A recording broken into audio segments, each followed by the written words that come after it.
네, 여러분 반갑습니다. 빅토익 적중 특강의 이용주입니다.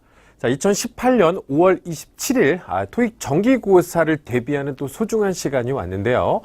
심혈을 기울여서 준비한 만큼 여러분들에게 값진 결과로 보상됐으면 하는 바람입니다. 자, 오늘도 준비된 문제들 같이 확인해 보도록 하겠습니다. 자, 문제풀이에 앞서서 여러분들에게 당부드릴 것은요, 미리 다 문제를 풀어보시고 실제 시험에서 이 문제의 정답을 도출하는 그 과정까지도 여러분들이 생각하고 들으셨으면 좋을 것 같아요. 자, 시험장에 가서 이 문제를 처음 봤을 때 제일 먼저 여러분들이 하셔야 될 일은 선택지의 파악이에요. 자, 선택지를 보시면요, 앞쪽에 있는 단어들의 형태는 비슷합니다만 요 뒤쪽에 있는 혹은 앞쪽에 있는 이 접두사와 접미사 쪽의 변형만으로 선택지가 구성되어져 있다면 해석을 요구하는 문제는 아니란 얘기예요. 그럴 때는 빈칸의 앞쪽과 뒤쪽에 결정적인 단서 하나만 찾으면 해석 없이 정답을 고를 수 있는 문제인데, 자, 빈칸 앞에 can이라고 하는 조동사가 있습니다. 조동사는 뒤쪽에 동사 원형을 유도한다는 문법적인 특징이 있다는 거 알고 계시죠? 자, 4개 선택지 중에 아무것도 붙지 않은 동사 원형은 몇 번일까요? 바로 A번이었죠. 해석 필요 없는 문제였다는 거 확인해 주시고요. 자, 두 번째 문제입니다. 4개의 전치사가 구성되어져 있습니다. 여러분, 이 전치사는요, 문법적인 기능을 담당하는 언어이지 이 단어 자체가 의미적으로 큰 역할을 하는 경우는 아니에요. 그러다 보니까 이 주변에 있는 단어들과의 결합성이 무엇보다 중요합니다. 즉, 자기 자신의 스스로의 의미보다는 누구와 함께 왔느냐를 여러분들이 결정적으로 잘 따져 주셔야 되는데요. 자, 일단 문제 길이가 좀 깁니다. 그래서 약간 어느 정도 그 느낌을 파악해 본다면 with 50 locations, 50개의 지점이 있습니다. to serve you, 당신에게 서비스를 제공해 드릴 50개의 장소가 있다는 얘기죠. 자, 그럼 여러분들이 여기에서 궁금해 하실 점은 50개가 도대체 어디에 있다는 얘기인가? 바로 장소의 구체적인 영역이 필요하다는 느낌을 받으셨을 텐데, 뒤쪽에 보니까 The Greater New York Area 라는 단어 보이시죠? Area는 단어는 여러분들 아실 겁니다. 지역이라는 뜻이죠. 조그만 지역이 아니라 어느 정도 일정한 너비를 갖고 있는 지역이라는 느낌이 들 텐데, 전치사라는 단어 자체가 명사의 앞에 위치하는 단어, 그래서 전치사 아니겠습니까? 바로 오늘의 핵심은 이 area란 단어와 가장 적절하게 어울릴 수 있는 전치사는 누구인가 라는 것이죠. 자, 선택지 4개 중에서 구별을 해본다면 A번의 to는 방향성을 나타내고 있습니다. 그래서 go to, come to 이런 동사의 성격이 움직임이 느껴질 때는 정답성이 가능합니다만 지금은 그런 상황은 아니거든요. 50개의 지점이 어디에 있는지 정적인 느낌을 나타내고 있기 때문에, 그런 나머지 3개의 전치사는 장소마다 쓸 수 있습니다.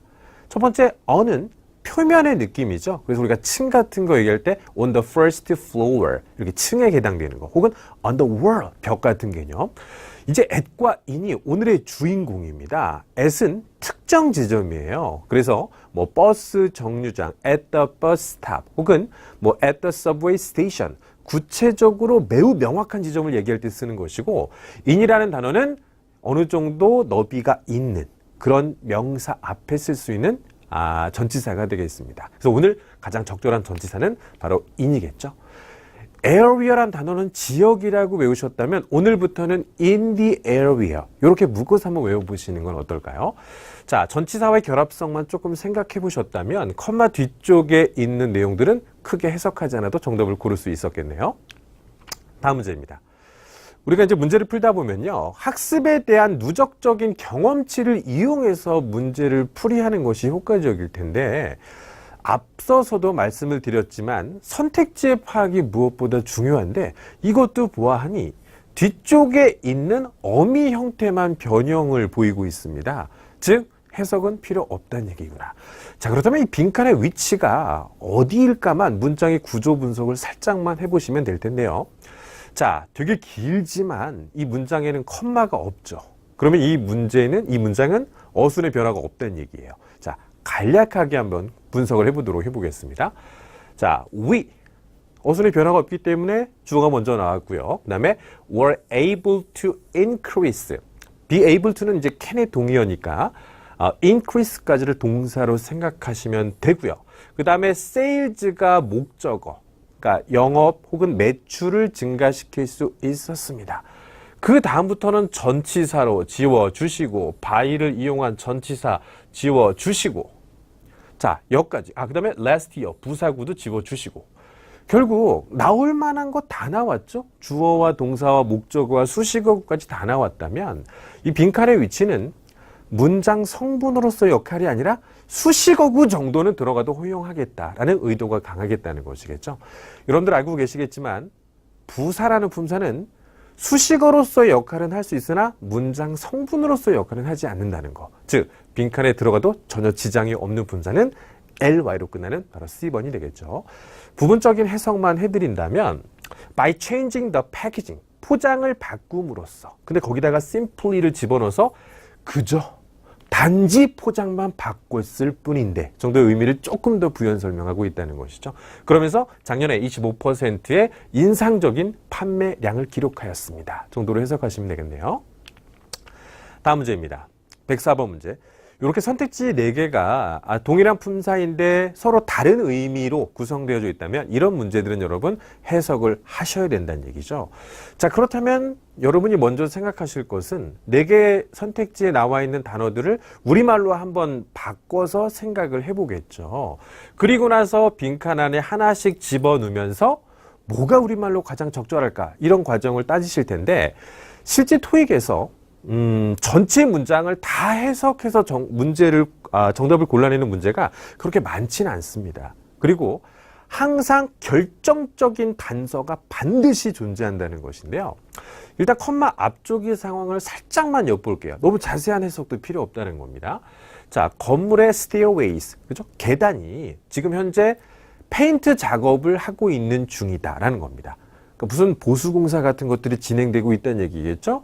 자, 보수공사나 페인트 칠이 진행되는 동안에 자 3층에 있는 캐피테리아, 뭐 군에 있는 식당의 종류를 얘기하는 거죠. 여기에 뭐뭇은 엘리베이터를 이용해서만 뭐뭐합니다. 이 정도입니다. 그럼 우리나라 말로 지금 그 식당에 갈 수 있는 방법, 거기에 입장할 수 있는 어떤 그런 방법에 대해서 지금 얘기하고 있겠죠. 그럼 4개의 선택지 중에서 그러한 느낌 먼저 생각해 주신 다음에 결정적인 단서는 바로 주변에 있는 단어들과의 결합성이에요. 선택지 4개 중에서 이 to라는 전치사와 굉장히 강한 결합성을 보이는 오늘의 주인공은 바로 access라는 명사입니다. 이게 특정 건물에 입장하거나 접근한다는 뜻인데 중요한 점은 여러분 불가산 명사예요. 그러니까 어떠한 수적 표현법도 필요 없고 어디에 입장하다 어디에 접근하다라는 이 말의 특성상 전치사 to와 장소와의 결합까지 아주 여러분들 강하게 생각하시면 도움을 받을 수 있을 겁니다. 그러니까 과거에는 access는 접근이다 이렇게 외우셨다면 오늘부터는 access to the building, access to the cafeteria 어울리는 단어까지 같이 묶어서 외우시면요. 그 빈칸 안에 보이는 정답을 고르는 게 훨씬 더 쉽다는 얘기죠. 참고적으로 direction은 방향이나 지시라는 뜻이고요. reservation은 예약, 그 다음에 order 하면은 뭐 질서나 주문이라는 뜻이 있는데 이 나머지 3단어는 또 여러분 가산 명사의 성격이 굉장히 강하다는 것도 참고로 말씀드리겠습니다. 다음 문제 볼게요.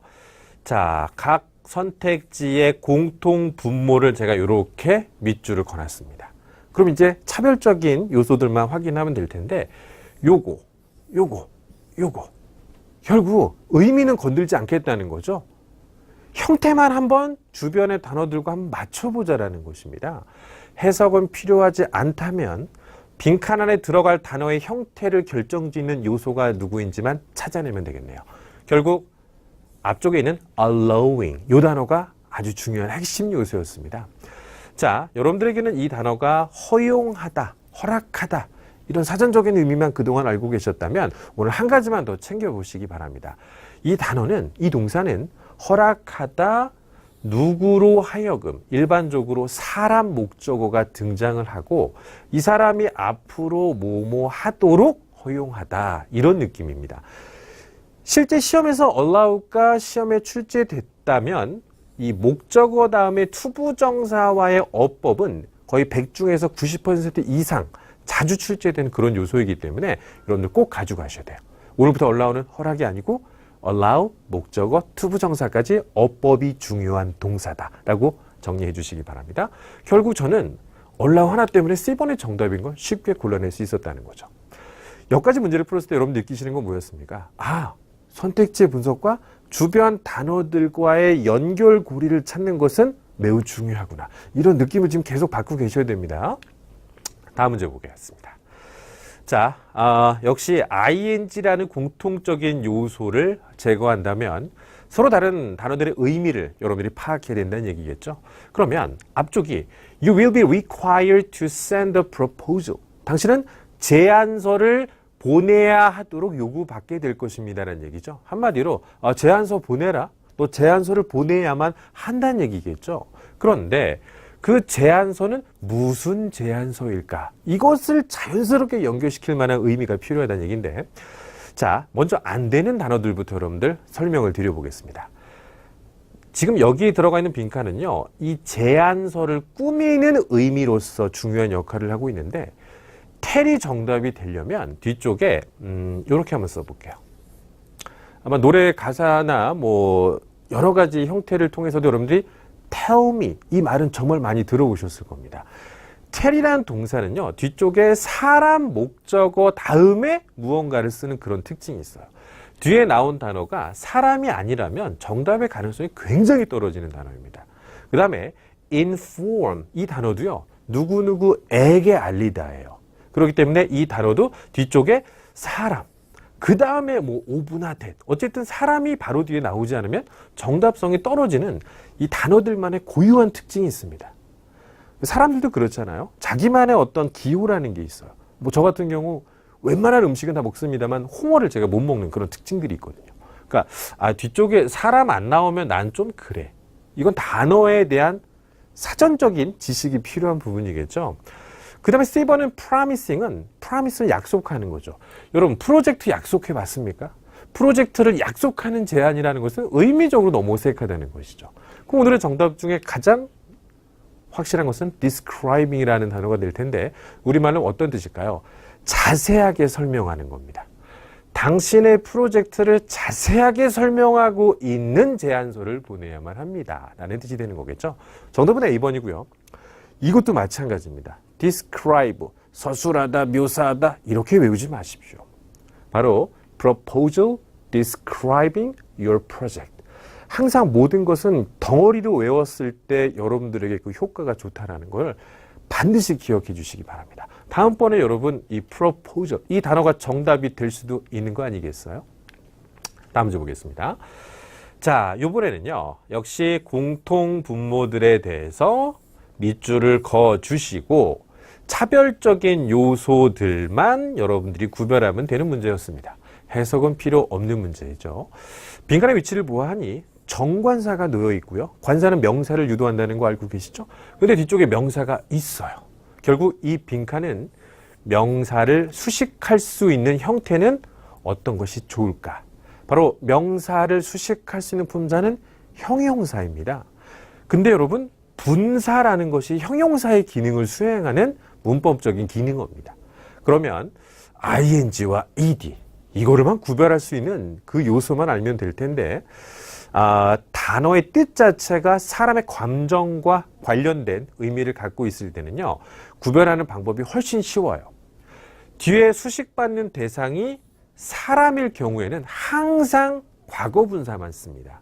반대로 수식받는 대상이 사람이 아닐 경우에 이거 사물 물자인 거 알고 계시죠? 네, 오랜만에 한자를 썼습니다. 네. 사물일 경우에는 무조건 ing의 형태만 쓴다는 겁니다. 그러니까 오늘부터 명사를 꾸민다 하면 ing와 ed로 일단은 압축시키세요. 그리고 단어의 뜻이 감정을 뜻하고 있다. 뭐 disappoint, excite, interest, amaze, 뭐 shock 이런 단어들 다 괜찮겠죠? 감정의 뜻을 나타내고 있어? 뒤에 있는 단어를 봐야지. 사람인지 아닌지만 구별해야지. 뜻 몰라도 돼. 사람인지 아닌지만 구별할 수 있으면 되는 겁니다. 뒤에 나온 단어가 바로 수치. 그죠? 우리가 뭐 경상수치, 무역수치 할 때 그런 수치겠죠? 사람이 아닐 경우에는 ing. 이 공식 하나만 필요합니다. 만약에 이 문제를 풀 때 지금 여기와의 관계만 따지면 한 2, 3초 안에 정답을 골라낼 수 있는 문제인데 이거를 갖고 전체 문장을 다 해석해서 푸셨다면 여러분들은 8세븐에서 분명 시간이 부족함을 느끼셨을 겁니다. 이런 것 또한 리딩 스킬에 포함된다는 거 잊지 마시고요. 시간을 절약하는 방법에 대해서 항상 생각해 보시기 바랍니다. 다음 문제 보겠습니다. 자, 비슷한 단어가 또 나왔습니다. 비슷한 문제예요. 지금 여기 나온 단어에서 먼저 하나를 느껴보시기 바랍니다. 감정의 의미를 담고 있는가? please란 단어가 누구누구를 즐겁게 하다는 뜻이거든요. 그러면 감정의 뜻을 갖고 있는 단어들은 감정의 뜻을 갖고 있는 단어라는 거 먼저 인식해 주시고요. 방금 전에 제가 이런 말씀 드렸죠. 분사는 형용사의 기능을 수행한다. 근데 여러분 형용사는 명사를 수식할 수도 있지만 이렇게 비동사를 비롯한 이 형식 동사 뒤에 올 수도 있거든요. 바로 주격 보호라는 자리겠죠. 그러면 일단 여기서도 ing 두 개로 압축시킵니다. 여기서도 방법은 유사합니다. 앞에 있는 주어가 사람이면 ed, 사물이면 ing. 그러니까 감정을 갖고 있는 애들은 되게 단순한가 봐요. 우리 감정이 좀 복잡하기 마련인데 감정의 뜻을 갖고 있으면 너 사람이야 아니야 이것만 갖고도 정답을 골라낼 수 있다는 특징이 있습니다. 바로 앞에 있는 주어가 사람이라면 ed. 이것도 간편한 공식에 속하는 거죠. 107번 문제와 108번 문제 비슷한 성격이 있습니다. 같이 묶어서 한번 생각해 보시기 바라요. 다음 문제입니다. 이번에는 서로 다른 의미들이 들어가 있죠. 방금 전에도 이런 얘기를 드렸지만 ing와 ed로 끝나는 단어들은 분사라 한다. 분사는 명사를 수식할 수 있는 형용사의 기능이 있다. 그러면 당신은 작성해야 됩니다. 양식을 작성하셔야 됩니다. 어떠한 양식을 작성해야 될까라는 얘기겠죠. 자, 그러면 일단은 문서와의 결합성이 제일 중요하겠죠. 문서와의 결합성. 그리고 그것을 가지고 오란 얘기예요. 어떠한 문서를 작성해서 그걸 가지고 오란 얘기인 겁니다. 일단 4개의 선택지에서 좀 안 되는 것들을 몇 개 지어보도록 할게요. invented, 발명하는 거죠. 양식을 발명했다? 우리가 흔히 말할 수 있는 발명품의 종류로서 폼을 생각하기는 어렵잖아요. 그 다음에 exceed는 초과했다는 뜻이죠. 그러면 초과한 게 뭐를 초과했다라는 적어도 A와 B의 대상은 있어야 되는데 그런 부분은 아니겠고요. direct는 사실 뜻이 되게 많습니다. 지시하다, 뭐 감독의 입장에서는 감독하다, 문서의 양식하고는 맞지 않습니다. 하지만 A번의 attached는 첨부된이라는 뜻이에요. 여러분에게도 정말 익숙한 게 첨부 파일 이런 말 많이 들어보셨습니까? 바로 실제 토익에서는 attached와 제일 잘 어울리는 단어가 file 혹은 form 혹은 document 이런 단어들이 정말 잘 어울려요. 오늘 모르셨다면 한번 새롭게 가져가 보시기 바라겠습니다. 다음 문제. 서로 다른 동사들의 의미를 구별하는 문제입니다. 지난주에 스펜서라는 사람이 studied figuring out ways. figure out 하면요. 찾다, 모색하다는 뜻이거든요. 그러니까 방법을 모색하기 시작했다는 겁니다. 지난주부터 그랬나 봐요. 그죠? 그러면 여러분 스펜서 씨를 혹시 아십니까? 모르시죠? 이 사람이 무슨 방법을 모색했는지 우리는 알 수 없다는 얘기예요. 그러면 문맥에서 그들이 제시한 단서를 이용해서 정답을 골라내셔야 될 텐데 뒤쪽에 있는 His trip around the world 요거 하나만 보고 여러분들 정답에 접근하셔야 되는 건데요. 자, 4개의 선택지에서 일단 제일 정답이 안 되는 것은요. travel이에요.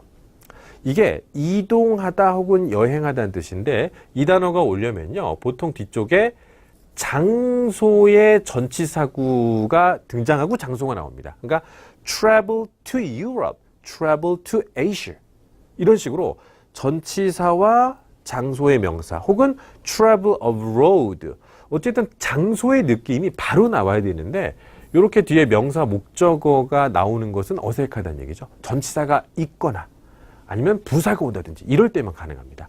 자동사라는 것을 꼭 기억해 주시고요. exchange는 교환하다는 뜻이죠. A for B 반드시 이런 형태로 많이 써야 되고요. 그 다음에 invest라는 단어는 투자하다는 뜻이죠. 이 단어가 오려면 전치사 in이 와야 됩니다. 이래나 저래나 하나씩 동사들의 어법을 이용하고 의미를 따져봤더니 다 안 돼요. 남는 건 finance밖에 없습니다. 평소에도 우리가 정말 많이 쓰는 단어인데 이 단어는 뒤쪽에 나온 명사에 자금을 대다 이런 뜻인 겁니다. 혹은 뒤쪽에 나오는 명사에 돈을 충당하다는 뜻인 겁니다. 그러니까 세계를 돌아다니는 그의 여행에 자금을 댈 만한 방법에 대해서 모색을 하기 시작했습니다라는 뜻이겠죠. 결국 정답은 D번이고요. 이 단어는 타동사로 뒤에 목적어를 취할 수 있다. 얘는 전치사 붙고 얘도 전치사 붙고 얘는 A for B. 나머지 선택지들도 이런 특징들을 꼭 가져가 보시기 바랍니다. 자, 다음 문제입니다. 이제 선택지 보면 해석 필요 없는 문제인 거 확인하셨고요. 소유격 뒤쪽에는 명사가 온다는 걸 알고 계시죠? 그럼 4개의 보기 중에서 명사의 성격을 갖고 있는 형태는 이 2개밖에 없어요. 근데 2개의 차이점이 뭔가요? presenter 하면은 연사죠. 발표하는 사람이에요. presentation은 발표라는 행위를 얘기하는 겁니다. 결국 우리에게 주어진 과제는 딱 하나밖에 없습니다. 사람이야? 아니야. 이것만 따지면 된다는 얘기잖아요. 그럼 주변에 보시면요. 자, 데디아에 대해서 주목해 주시기 바랍니다. 데디아에 대해서 조심해 주시기 바랍니다. 충고를 하는 상황이죠. 우리 고객들은요, 기대하고 있다는 얘기죠. 고객의 입장에서 저기요, 제가 원하는 것은요, ample graphics, 풍부한 그래픽 같은 거를요, 우리의 여기에 넣어주세요. 연사의 몸속에 넣을까? 아니면 발표라는 그 행위 안에 넣을까요? 사람의 몸 안에다가 그래픽을 넣는 거 좀 그렇지 않습니까? 정답은 presentation이 맞겠죠. 잘 모르실 수 있습니다만 토익에서는 사람이냐 아니냐를 구별하는 문제가 의외로 잘 나온다는 것을 오늘 여러분들이 지금 확인하고 계시고 있습니다. 다음 문제 볼게요. 전치사. 앞서서도 여러분 우리 전치사 문제 하나 풀었었죠. In the greater New York area. 그때 당시에 전치사 문제는 이 결합성으로 풀었었는데 이 문제도 약간 그런 성격으로 풀면 좋지 않을까? 이런 생각을 한번 해보셨다면 정말 잘하신 겁니다. 그런데 그 방법이 여기서도 통한다는 얘기예요. 데드라인이라는 단어가 무슨 뜻인가요? 마감 시한이라는 뜻이죠. 그럼 마감 시한은 무슨 마감 시한이라는 단어가 반드시 붙게 되어 있습니다. 뭐 접수 마감 시한, 신청 마감 시한, 뭐 이런 식으로 뭔가의 단어가 오겠죠. 그때 항상 쓰는 전치사가 for예요. for submission. submission은 글 같은 거 제출한다는 뜻이거든요. 제출에 대한 마감을 우리가 정해 놓을 것입니다. 정답은 for고요. 만약에 신청 마감이다라고 한다면 deadline for applications 이렇게 쓸 수도 있다는 겁니다. 그럼 오늘부터 이 for를 외우지 마시고요. 이 단어를 바꿔서 한번 외워보시기 바랍니다. 마감 시한은 오늘부터 deadline이 아니라 deadline for. 이렇게 묶어서 외우시면 다음번에 고민하지 않고 풀 수 있다는 얘기잖아요. 자, 다음 문제 보겠습니다. 이런 문제가 이제 토익 학습자들 중에서 초보나 아직 고득점에 오르지 못하신 분들에게 좀 어려운 문제일 수 있습니다.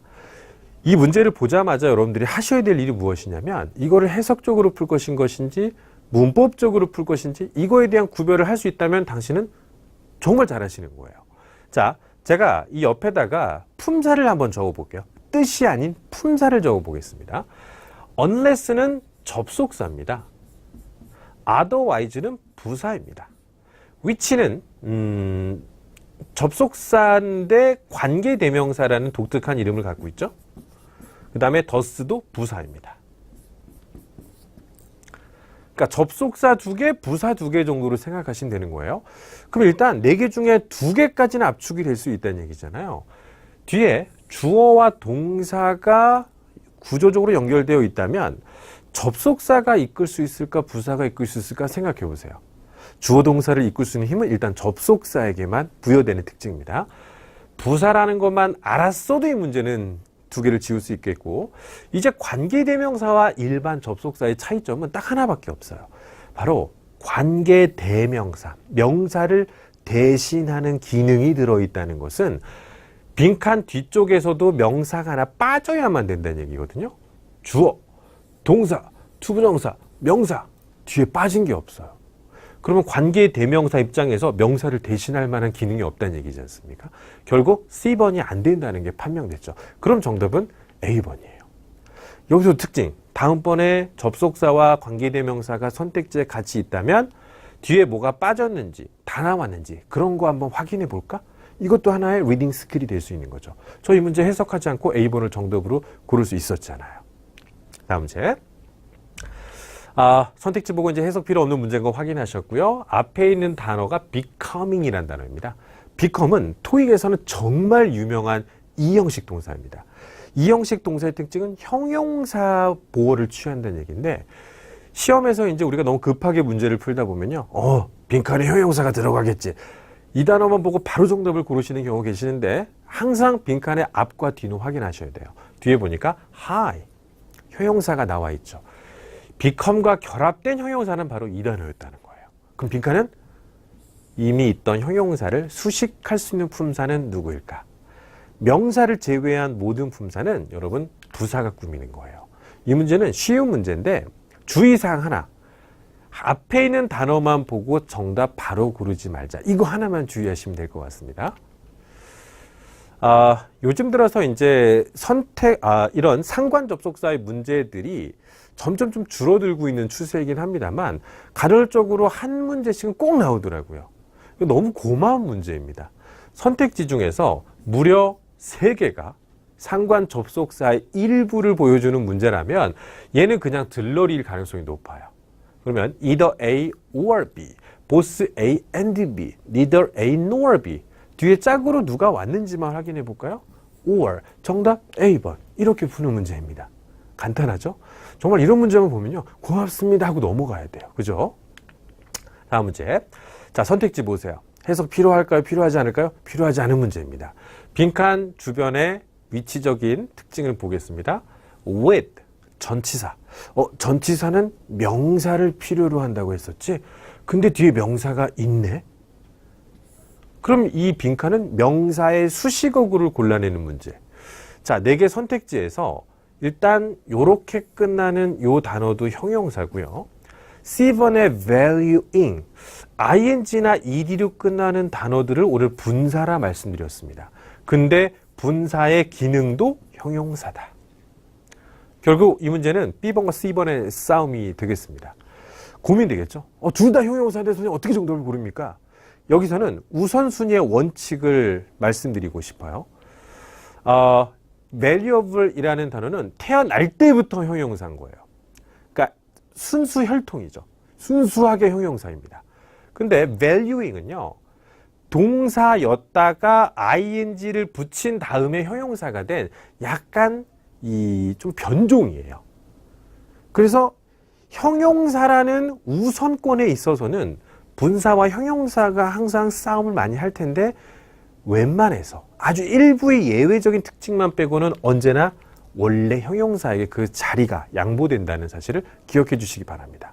여기서 AVL과 ING의 의미적인 차이점을 막 따져가면서 문제를 풀면은 굉장히 복잡해지는데 일반적으로 항상 형용사에게 분사보다 우선권이 주어진다는 특징을 알고 계시면 마음 편하게 정답을 골라내실 수 있다는 얘기죠. 다음 문제 보겠습니다. 자, 이 문제도 역시 해석은 필요하지 않은 문제인데 결정적인 단서가 여기 있어요. 대디아라는 사실을 강조했다. 큐레이터는 전시 책임자죠. 이 대시 접속사입니다. 접속사 뒤에는 주어 다음에 동사가 반드시 나와야 된다는 건 아셨을 거예요. 선택지 중에서 얘는 동사 맞죠? 근데 얘는 투부정사, 얘는 분사 및 동명사라고 부르니까 얘네 둘은 안 돼요. 선생님 근데 여기에 동사 있어요. 근데 앞에 대시 또 붙었어요. 그럼 여러분 지금 동사만 들어갈 자리인데 동사 말고 다른 게 들어가 있다는 얘기는 오답이라는 얘기겠죠. 여러분들 아마 헷갈리게 하기 위한 장치였지 않았을까. 하지만 조동사는 도와주기만 할 뿐 전체가 다 동사인 건 사실이니까요. 답은 A번입니다. 자, 접속사 that을 이용한 동사 찾기 문제에서는 선택지가 이런 식으로 구성될 수 있다는 거 확인해 주시고요. 다음 문제. 자, 뒤에 나와 있는 description이라고 하는 단어를 꾸밀 때 누가 제일 좋은 것인가? description은 우리나라 말로 좀 바꾸면 설명서 정도가 좋겠습니다. 설명서 하면 여러분 제일 필요한 게 무엇일까요? 설명서에 대해서 가장 필요한 거. 자, 첫 번째, 자세한 설명서. 두 번째, 보도된 설명서. 목록상에 올라온 설명서, 계약된 설명서. 설명서의 기본 개념은 자세한 설명이겠죠. 답은 A번이고요. Detailed description은 여러분 정말 자주 나오는 결합성입니다. 그러니까 실제 이 BC D번의 선택지가 왜 답이 안 되냐? 그러니까 이것이 바로 일반적인 사고성이라는 것인데요. 단어가 갖고 있는 가장 중요한 특징이 있습니다. 설명서가 만들어진 이유는 무엇일까요? 어떤 행위를 할 때 모르는 사람들에게 그 설명을 제공하기 위한 건데 그것이 대충대충 써 있으면 안 되잖아요. 그래서 설명서는 항상 자세한 것이 기본적인 성향이구나. Detailed description 혹은 뭐 specific 이런 단어도 뭐 괜찮습니다. 이것도 세부적인, 자세한이라는 뜻을 갖고 있어요. 다음 문제. 이 문제는 조금 난이도가 있다고 생각을 저는 했습니다. 일단 동사, 투부정사를 생각하지 마시고 어쨌든 동사의 뒤쪽은 목적격과 제기대명사만 들어올 수 있어요. 그러면 them과 themselves의 가장 큰 차이점은 self 붙이냐 말 것이냐 요거만 따지면 된다는 얘기인데 이것을 구별하는 방법이 딱 하나입니다. 이 keep의 주어와 keep의 목적어가 동일하다고 판명되면 self를 붙이셔야 됩니다. 근데 keep의 행위자와 keep 뒤에 나온 요 자리가 서로 다른 대상이면 self를 안 붙이시면 되는 거예요. 그러면 이 문제의 해석이 한 달에 한 번씩 업데이트를 한다는 것은 그러니까 업데이트된 내용이 will be sent out to all investors 모든 투자자들에게 발송될 것입니다. 근데 발송되는 이유가 뭐냐면 새로운 프로젝트와 어떤 여러 가지 도전적인 사항들의 어려운 난관에 대해서 그들이 알 수 있도록 하기 위해서 한 달에 한 번씩 갱신된 내용을 보낸다는 얘기죠. 그러면 그들이 알 수 있도록 유지시켜주는 건 무엇이 유지시켜주는 걸까요? 킵을 행하는 건 결국 한 달에 한 번씩 보내주는 업데이트된 내용이 유지를 시켜주는 거죠. 근데 누가 알도록 하는 건가요? 여기서는 인베스터스들이 알게 하는 거잖아요. 킵의 행위자와 킵의 대상이 서로 다르다는 느낌이죠. 그러면 셀프를 붙이면 안 된다는 얘기인 겁니다. 그럴 때 정답은 A번이 되는 거죠. 좀 어렵습니다만 셀프를 붙이고냐 말거냐를 구별하는 건 킵의 행위자와 킵의 목적어가 같은지 다른지를 따져야만 정답을 고를 수 있다는 그 문법적인 원칙 하나는 꼭 기억해 주시기 바랍니다. 다음 문제. 이 문제도 제가 간단하게 풀 수 있는 방법을 말씀드릴게요. 흔히 우리가 저희 시원스쿨 랩에서 제공하는 토익 강의 말고도 인터넷에 얼마나 많은 강의들이 있습니까? 아주 자세한 문법적인 막 내용들을 실어가면서 막 해석을 할 수 있겠습니다만 쉽게 푸는 게 제일 좋아요. 자, 저는 제일 처음 딱 봤을 때 와, 문제가 정말 길구나. 짜증난다. 이런 생각 한번 했었고요. 두 번째, 컴마가 없다는 점에 저는 주목을 했습니다. 어순의 변화가 없다는 뜻이에요. 그러면 어쨌든 주어 나오고 동사까지 나왔습니다. 동사가 있다면 동사는 탈락. 동사가 있으니까 동사는 탈락이지. 그러면 이 ing와 ed, 그러니까 현재 분사와 과거 분사를 구별하는 방법인데 여러분, taking과 taken의 차이점이 뭔지 아십니까? 문법적인 차이예요. 해석의 차이도 물론 있습니다만 ing가 붙으면 우리가 능동이라는 문법적인 형격을 갖게 됩니다. 그럼 뒤쪽에 이렇게 명사, 목적어가 와야 됩니다. taking her life 뭐 이런 식으로요. 근데 taken은 과거 분사는 수동의 역할입니다. 뒤에 목적어가 없다는 특징이에요. 그래서 영화 제목도 그냥 taken이잖아요. 그죠? 네, 그거랑 좀 관련이 좀 적습니다만 어쨌든 현재 분사와 과거 분사를 문법적으로 구별하는 방법은 빈칸 뒤쪽에 있는 명사 목적어의 유무만 따져도 가능하다는 것이에요. 없죠? 그럼 taken이에요. 전 이렇게 문제를 풀겠습니다. 물론 이 문제를 풀 때 take something into account 이것이 수동으로 바뀌어서 something be taken into account로 바뀌었다. 분사구문을 이용한다. 그러면 정답을 뭐 더 자세하게 고를 수는 있겠습니다만 선택지의 분석이 동사와 분사. 동사 있으면 동사 오답. 분사끼리 정답을 고를 때 이미 전치사 뒤에 명사 나왔고 이 자리에서 후치 수식할 때 현재 분사와 과거 분사를 구별하는 방법은 바로 뒤쪽에 있는 명사, 목적어, 유무만 확인해도 정답을 고를 수 있다더라. 이렇게 한번 정리를 해보시기 바랍니다. 자, 열심히 공부하셨을 텐데 저희 적중 특감과 함께 하셔서 꼭 좋은 결과 얻길 바라겠습니다. 지금까지 이용재였습니다.